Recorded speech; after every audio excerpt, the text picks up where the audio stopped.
Simula ko nung nabili ko tong cellphone holder na to ay hindi na ako nangangamba na baka mahulugan ulit ako ng cellphone. Dahil subok ko na tong cellphone holder na to. Gusto nyo bang malaman kung ano to? Ito na.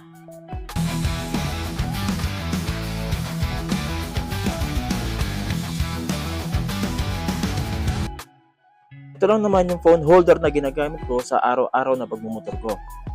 Hindi lang siya basta bang forma, napakatibay din talaga. Kaya kahit anong alog mo dyan, hindi basta-basta mahulog yung cellphone mo. Dahil itong hot speed ay naka super shock absorption na. 100% quality dahil may damping column, reduced vibration na. Naka anti-slip and soft rubber backboard na rin. Secured dahil may 8 claws. Adjustable na rin ang height at width nito. Hindi ka na rin mahihirapan magtanggal kabit ng iyong cellphone dahil quick release na rin ito. Kaya kung gusto mo rin ng ganitong kaangat sa cellphone holder, nasa yellow basket ko lang yan, check out mo na.